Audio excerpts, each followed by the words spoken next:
Saya sangat bersyukur ya. Jadi di Kamboja itu saya sering nonton YouTube tentang Ko Dondi sendiri.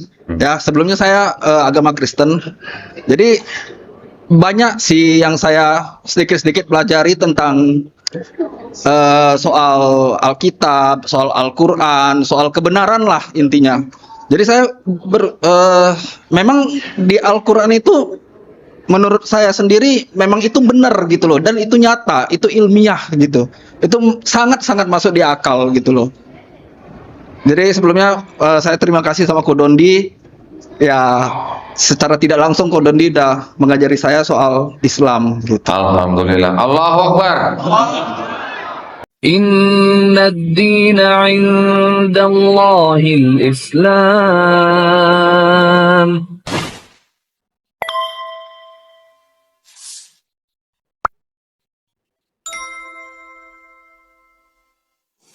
Assalamualaikum warahmatullahi wabarakatuh. Waalaikumsalam. Saya ingin bertanya, kan saya ini mualaf. Saya mempunyai saudara, dia belum mualaf, tapi ada rencana dia kan Kristen Protestan, rencana menikah dengan Kristen Katolik. Tetapi kami pihak keluarga jujur tidak mengizinkannya. Kami menyuruh dia untuk mencari kebenaran tentang Islam, karena memang agama yang benar itu kan Islam. Setelah kami membicarakannya, tetapi dia tetap bersikeras ingin menikah dengan yang Kristen Katolik tersebut. Pilihan apa yang akan kami lakukan? Apakah kami mengikhlaskannya menikah dengan mengikuti agama Katolik, atau kami tetap menentang kerasnya? Terima kasih. Orangnya sudah masuk Islam atau belum? Belum Islam. Belum. Oh ya, kalau belum ya kita nggak ada paksaan. Langsung pertanyaan. Ya, di dalam Islam la ikraha fiddin, tidak ada paksaan dalam Islam. Jadi kalau orang itu mau memilih agama dan kepercayaannya dia yang dia yakini, itu hak dia. Itu dilindungi oleh Undang-Undang Dasar 1945 pasal 29 ayat 2. Kalau masalah internal keluarga menyarankan boleh-boleh saja, tapi kalau maksa nggak boleh. Ya. Baik, silakan yang lain.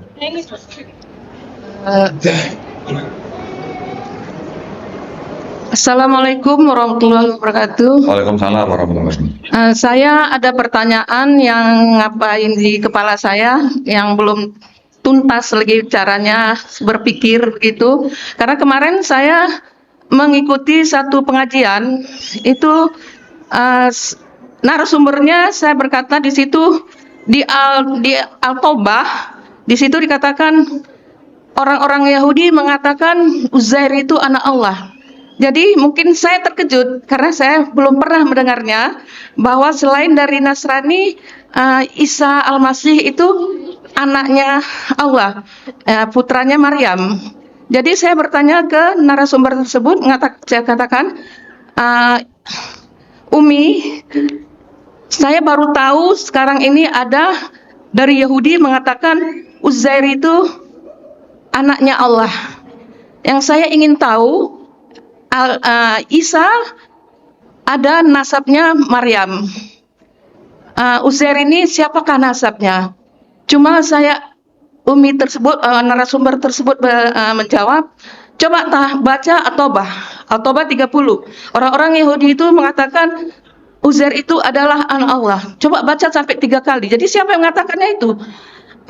Yahudi, orang Yahudi. Pertanyaan saya yang belum terjawab, siapakah nasabnya atau orang tuanya dari Uzair? Itu aja. Assalamualaikum warahmatullahi wabarakatuh. Waalaikumsalam warahmatullahi wabarakatuh. Begini Bu, di Quran surat At-Taubah ayat 30 itu mereka menyebut Uzair sebagai putra Allah.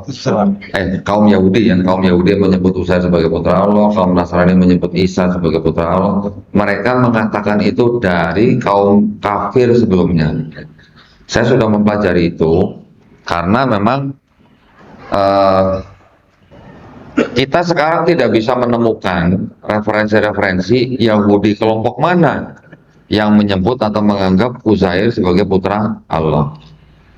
Yang saya baca daripada baik dari kalangan Kristen, baik dari kalangan Islam, yang Tidak semua ternyata, tidak semua orang Yahudi menyebut Uzair putra Allah. Ya Bu ya. Hanya kelompok Yahudi kecil yang ada di Jazirah Arab malah. Gitu. Bukan yang malah di tempat lain. Gitu. Ya. Kelompok kecil ini yang mungkin dianggap sekarang sudah tidak ada. Gitu ya Bu ya. Nah, kalau mengenai nasab, saya ada bagannya, kalau apa namanya, silsilahnya, ya. Tapi saya lupa, Uzair itu nasabnya lewat mana saya lupa. Saya ada di studio, ada di laptop juga, tapi laptop saya di hotel juga lah. Tapi ada saya, itu saya udah punya bagan, nasabnya silsilahnya kemana. Tapi yang jelas bahwa yang disebut dengan Uzair putra Allah itu tidak semua kalangan Yahudi yang menyebut ya Bu ya. Tidak semua kalangan Yahudi. Itu yang mungkin bisa saya jawab. Kalau nanti mau tahu tentang silsilah, boleh tinggalin nomor ke Gapai atau MCI nanti supaya kita bisa komunikasi. Ya Bu ya. Ya, atau nanti bisa jadi konten baru tuh di YouTube. Ya, ini Bapak ini dari BJ. Assalamualaikum warahmatullahi wabarakatuh. Waalaikumsalam warahmatullahi. Saya dari Binjai Ustadz, walaupun mungkin Ustadz ke Binjai juga hari Minggu ya Ustadz ya. Wabarakatuh. Begini tadi sudah disampaikan oleh Ustadz Kohtan ya, bahwa apapun Islam itu wajib mengimani Taurat, Zabur, dan Injil. Tadi ada Ustadz sebutkan di buku yang agak tebal yang dipegang sebelah kiri, itu adalah kitab orang Yahudi, dan kemudian sepertiga adalah pendapat Paus. Nah, jadi kan itu namanya enggak komplit. Artinya begini, kitab tuh nggak boleh satu rukun berganti. Sehingga Taurat, Zabur, dan Injil pasti nggak ada lagi yang asli. Kalau ada yang asli, pasti dalam Quran bilang begini, sembelihan orang-orang ahli kitab dengan bismillah halal dimakan. Berarti, ini pernah saya di pengajian begini, ada Ustadz bilang, saya komplain nggak mau. Kenapa? Karena yang ada sekarang udahlah alam pikiran Paus. Bukan alam pikir, bukan yang diturunkan kepada para nabi, yang wajib juga diimani. Tuh, jadi pertanyaan saya, apakah ada lagi, Ustadz, saat ini ya, asli, tidak ada satupun rekayasa manusia, Taurat, Zabur, dan Injil. Itu satu. Pertanyaan yang kedua, tadi kan disampaikan kalau orang Islam belajar tentang kitab Taurat, Zabur, dan Injil yang sekarang kitab-kitab Yahudi dan kitab-kitab Nasrani, untuk menjadi keyakinan kita, artinya untuk menjadi pelajaran ya, bukan fardu ain ya, wajib juga kita sangka Ustadz. Saya takut gini, kalau imannya nggak kuat, bisa-bisa yang belajar kitab Injil yang perjanjian baru ini sama kitab Yahudi, bisa-bisa dia tertarik ke situ. Ini bukan pertanyaan, bandingan. Tapi kalau kita orang Kristen mempelajari Islam, dia mencari celah untuk menjatuhkan Islam seperti Senok Hargoronye. Tapi ada juga orang, saya tahu, dia belajar Islam, ya, belajar kitab Islam, masuk Islam dia.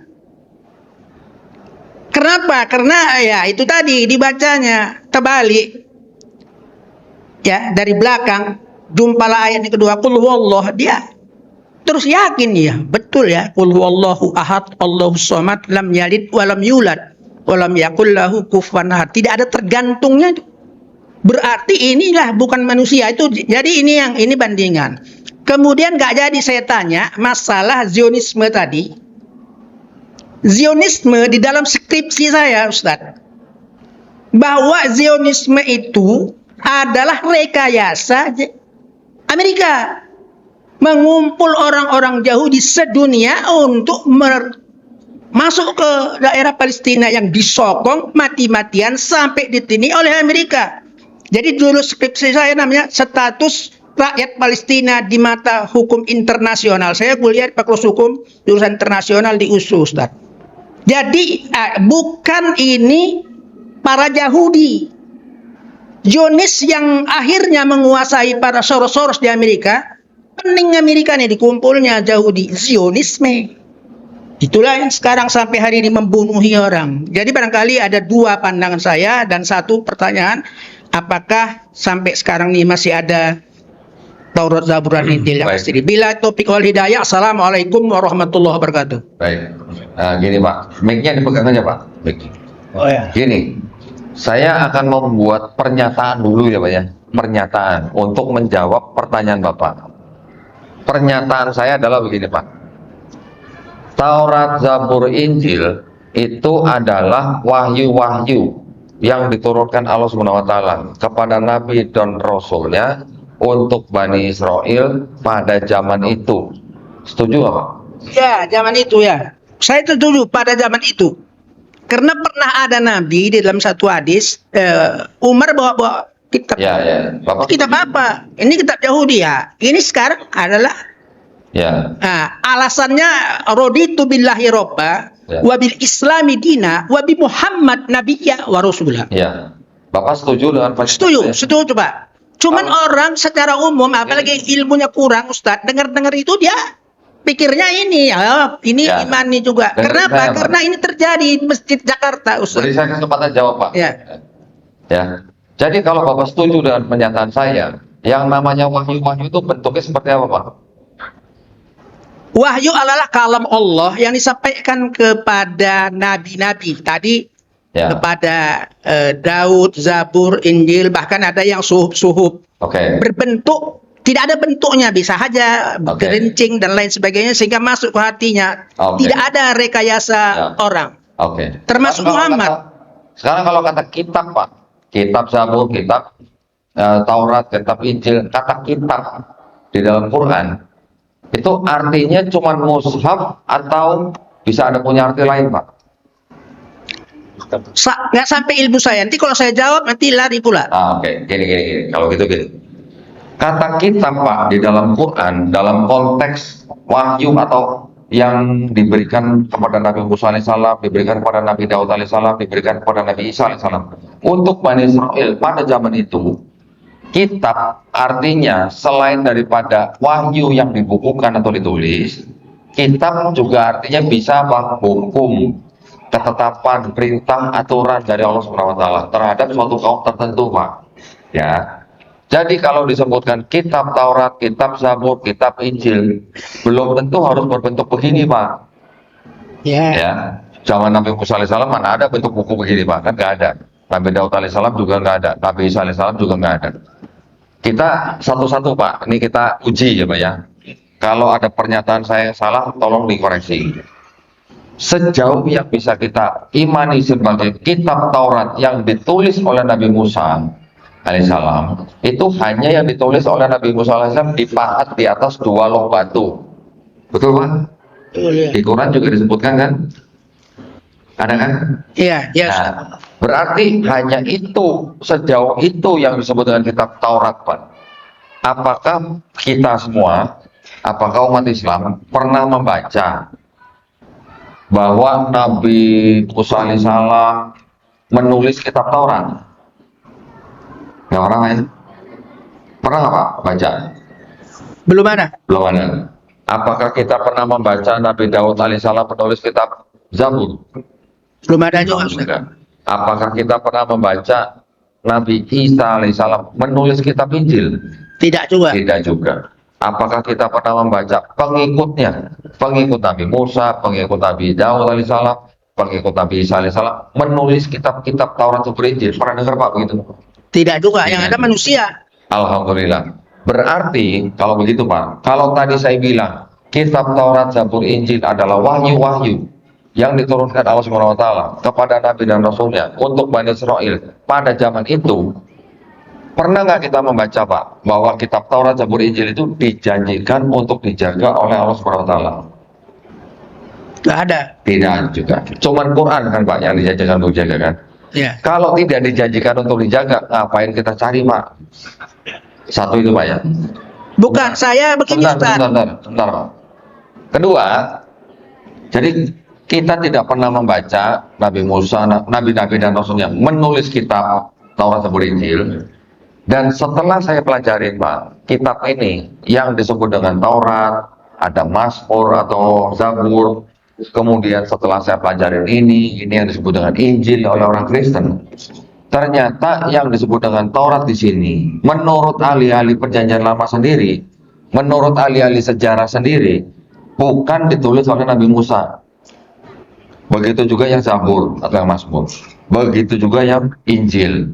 Jadi ini bukan tulisan nabi-nabi yang disebut di sini. Saya bisa buktikan satu-satu. Ya. Nah, satu lagi. Ini bukti juga dari Quran, Pak. Saya sudah pelajarin ini kan. Di Quran surat Al-A'raf ayat 157 dikatakan mereka beriman kepada nabi yang ummi, yang namanya tertulis di dalam kitab Taurat dan Injil. Kalau ini disebut kitab Taurat, ini disebut kitab Injil, ada nggak nama Nabi Muhammad SAW di sini? Saya sudah cek, saya sudah pelajarin, tidak ada. Tidak ada ya. Kalau tidak ada, berarti ini bukan Taurat dan Injil yang dimaksud oleh Quran surat Al-A'raf 157 itu. Itu maksud saya. Ya. Jadi kalau Bapak nanya, ada nggak zaman sekarang kitab yang asli? Tidak ada Pak. Namanya wahyu. Itu namanya wahyu. Bentuknya seperti apa Pak? Pesan. Wahyu. Ya, pesan pengetahuan yang diterima oleh Nabi dan Rasulnya, yang langsung masuk ke dalam kolbunya Nabi, disampaikan kepada Bani Israel. Gitu ya? Iya. Wahyu. Ketika Nabi sudah diangkat atau sudah wafat, wahyunya kemana? Yang ikut nabinya. Gitu. Kalau disebut kitab, tidak harus begini Pak. Kitab itu artinya bisa hukum, ketetapan, perintah, aturan. Gitu Pak. Ya, kemudian satu lagi terakhir. Quran surat Maryam ayat ke-30. Ketika Nabi Isa alaihissalam berkata, aku ini adalah hamba Allah dan aku diberikan tulisannya kitab Pak, kitab dalam kurung baru Injil gitu. Apakah Nabi Isa alaihissalam yang berkata pada saat itu, yang masih jadi bayi Pak, yang masih digendong oleh ibunya, mengatakan menerima kitab, apakah itu bentuknya kitab buku jatuh dari langit? Kan bukan. Tidak, ya. Itu yang dimaksud dengan hukum, ketetapan, perintah dari Allah Subhanahu wa taala untuk Bani Israel Pak, pada zaman itu gitu. Dan karena tidak dijanjikan untuk dijaga, kita tidak perlu cari Pak. Karena apa yang ada di dalam Taurat ini, apa yang ada di dalam Zabur, apa yang ada di dalam Injil, itu semuanya juga ada di dalam Quran Pak. Bahkan kalau yang disebut dengan Ten Commandment di dalam kitabnya orang Yahudi, 10 perintah Allah tulisannya gitu Pak ya. Di Quran bukan cuma 10 Pak, jadi 100 malah. Gitu. Kalau Quran baru dijanjikan untuk dijaga. Itu Pak ya. Mudah-mudahan ada pertanyaan Pak, silakan. Informasi beliau ini adalah orang pertama di bulan Desember yang kita dapat syahadatnya bahwa yang ke-143 di selama sepanjang 2024 ya. Jadi jangan sama-sama menyaksikan proses pendaftaran ini ya. Mungkin sebelumnya bisa menceritakan sedikit ya yang dulu kenapa pengen masuk Islam, apa betul karena pengaruh kodon dirikan atau bagaimana? Masya Allah. Waalaikumsalam. Jadi saya sedikit cerita ya tentang pengalaman saya. Kelompok ini. Saya sangat bersyukur ya. Jadi di Kamboja itu saya sering nonton YouTube tentang Kodondi sendiri. Ya, sebelumnya saya agama Kristen. Jadi banyak sih yang saya sedikit-sedikit pelajari tentang soal Alkitab, soal Al-Quran, soal kebenaran lah intinya. Jadi saya memang di Al-Quran itu menurut saya sendiri memang itu benar gitu loh, dan itu nyata, itu ilmiah gitu. Itu sangat-sangat masuk di akal gitu loh. Jadi sebelumnya saya terima kasih sama Kodondi ya, secara tidak langsung Ko Dondi udah mengajari saya soal Islam gitu. Alhamdulillah. Allahu Akbar.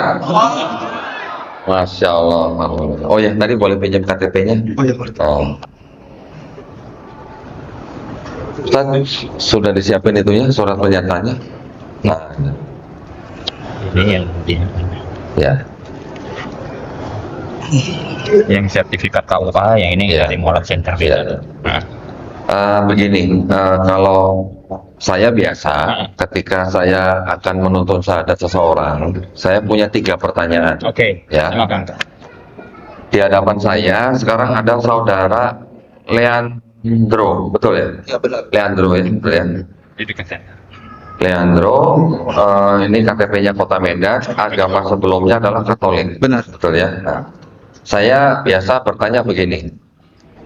Apakah saudara Leandro ini menyatakan dirinya untuk masuk atau memeluk agama Islam itu atas kemauan sendiri atau ada paksaan dari pihak lain? Atas kemauan sendiri. Alhamdulillah ya. Kenapa saya bertanya begitu? Karena di dalam Islam tidak ada paksaan ya. Yang kedua, masih punya orang tua? Masih. Masih. Kira-kira apakah mereka sudah tahu Leandro mau masuk Islam? Untuk sekarang udah. Sudah. Sudah. Dan sudah tidak ada masalah? Masalah Oh, ada. masalah. Oke, Bapak. Kenapa saya bertanya begitu? Karena saya selalu berpesan kepada setiap orang yang masuk Islam mengenai orang tua yang menentang anaknya masuk Islam. Saya selalu berpesan bahwa Leandro boleh membantah orang tuanya, tetapi harus dengan cara yang paling lembut. Ya, kalau sebelumnya Leandro sudah sayang kepada mama papanya, setelah menjadi muslim nanti harus lebih sayang, lebih hormat kepada orang tuanya.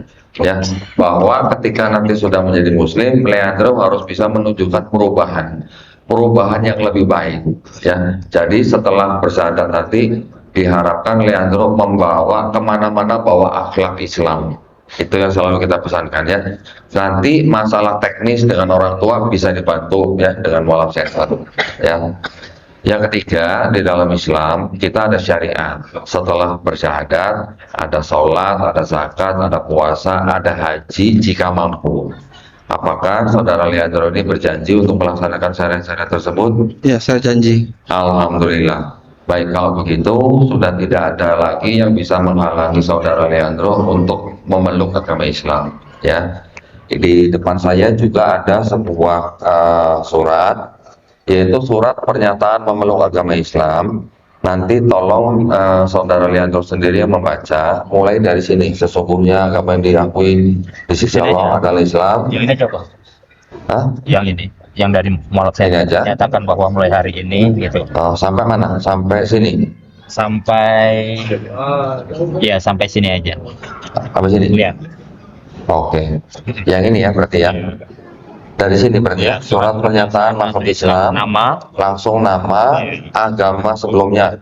Alamat, tanggal lahir nggak usah disebutin ya. nama dan agama sebelumnya. Nama, agama sebelumnya, kemudian menyatakan bahwa mulai hari ini saya lihat sampai sini. Iya. Baru nanti saya tuntut bersyahadat. Ya.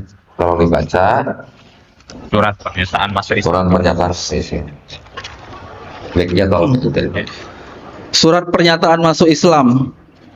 Saya yang bertanda tangan di bawah ini, nama lahir Leandro, tempat lahir Kuala Simpang, tanggal lahir 5 April 1989, Agama sebelumnya. agama sebelumnya Katolik, menyatakan bahwa mulai hari ini Jumat 6 Desember tahun 2024 di Medan, Indonesia, saya memeluk agama Islam tanpa ada paksaan dari pihak manapun juga, dan saya dalam keadaan sehat jasmani dan rohani dalam menyatakan hal ini, serta disaksikan oleh 2 orang saksi yang ikut bertanda tangan di surat ini. Dan semenjak surat ini ditandatangani, saya menyatakan meninggalkan semua kepercayaan saya sebelumnya, serta saya menitipkan kepengurusan jenazah saya agar diurus dan dimakamkan sesuai syariat Islam.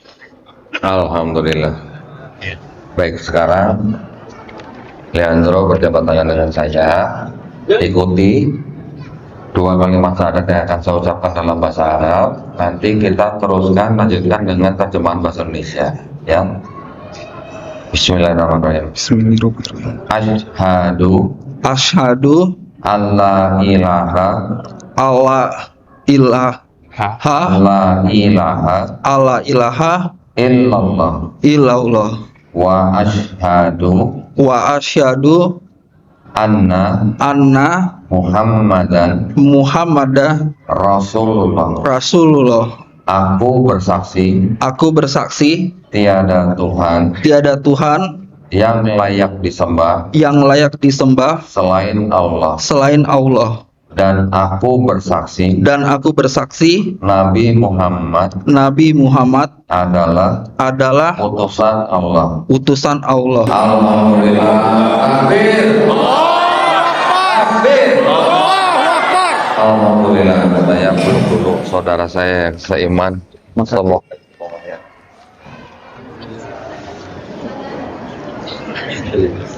Alhamdulillah, saudara Leandro sudah menjadi seorang muslim.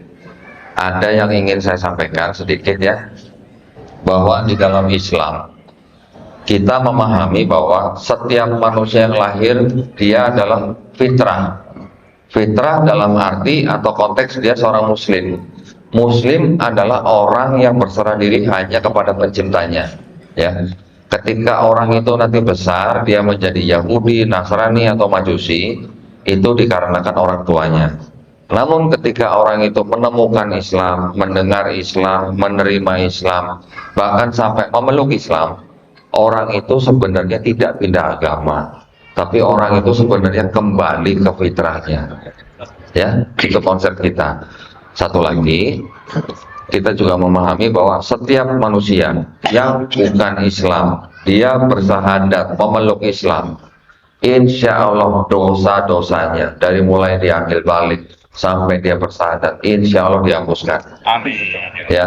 Tetapi kebaikan yang pernah dilakukan dari mulai dia akil balik sampai dia bersahadat, insya Allah tetap dicatat sebagai pahala kebaikan. Itulah adilnya Allah Subhanahu Wa Taala. Ya, jadi insya Allah semua dosa sudah dihapuskan, tapi kebaikan tetap dicatat dengan catatan nanti Leandro menjalankan Islam dengan baik. Ya, sekarang Leandro sudah sah menjadi seorang Muslim. Nanti belajar pelan-pelan, step by step, semuanya dipelajari step by step. Ya, namanya pembinaan nanti pasti ada dari Mualaf Center ya, insya Allah. Nah, saya berpesan ketika nanti berinteraksi dengan orang tua, tunjukkan perubahan apa yang ada dalam diri Leandro. Ya, kalau tadinya sayang kepada mamanya, ditingkatkan. Bahkan di dalam Islam kita diajarkan untuk mengasihi, menghormati, menyayangi ibu kita 3 kali kadarnya lebih tinggi daripada ayah kita. Jadi kunci pertama adalah ibu kita. Ya, nanti selanjutnya akan diarahkan, dibina oleh Ustadz Adil untuk menjadi Muslim yang kafah insya Allah. Ya, sudah sunat belum? Sudah. Alhamdulillah. Siapa yang suruh sunat? Dari kecil. Oh, dari kecil, alhamdulillah. Aku nggak mau sunat lagi. Alhamdulillah ya. Kalau begitu kita sama-sama berdoa. Nah, ini saya minta sama-sama berdoa. Kenapa? Karena Leandro sebagai orang yang sekarang dosanya 0 nih. Ini dosanya apa? Doanya insya Allah mudah dijawab Allah SWT. Amin ya Doain Rabbal. saudara-saudara kita semua yang ada di sini. Doakan semuanya kita semua di sini istiqomah dan husnul khotimah. Ya, insya Allah kita semuanya menghadap kembali ke Allah SWT dengan keadaan yang baik atau dalam keadaan Islam. Ya, juga kita semuanya berdoa, mudah-mudahan kita semuanya dijadikan golongan manusia yang mengikuti apa yang sudah diturunkan Allah SWT melalui Rasulnya, dan juga insya Allah kita dijadikan golongan manusia yang menyaksikan keesaan Allah SWT. Ya, insya Allah. Terima kasih banyak perhatiannya buat saudara-saudara saksi begitu banyak ya. Alhamdulillah. Saya dulu saksi cuma 1 orang dan Allah SWT. Alhamdulillah ya. Ini semuanya adalah saudara-saudara Leandro dalam iman. Jadi setiap muslim adalah bersaudara. Ya, insya Allah setiap kesulitan yang nanti dihadapi ketika Leandro nanti sudah menjadi muslim, itu semua kita pasti bantu. Jangan mengira masuk Islam tanpa ujian. Bisa jadi ujiannya lebih berat, tetapi juga nanti bisa jadi kekuatan kesabaran yang diberikan kepada kalian itu juga lebih besar, ya. Baik, terima kasih banyak atas perhatiannya. Akhir kata, wabillahi taufiq wal hidayah. Wassalamualaikum warahmatullahi wabarakatuh. Waalaikumsalam warahmatullahi wabarakatuh. Kalau yang Ya, memberikan- terima kasih Ko Dondi yang sudah mendampingan syahadat, Leandro. Mungkin saudara-saudara muslim di sini yang ikhwan, yang akhwat jangan boleh memberikan salaman, pelukan sebagai tanda beliau sudah menjadi saudara seiman kita.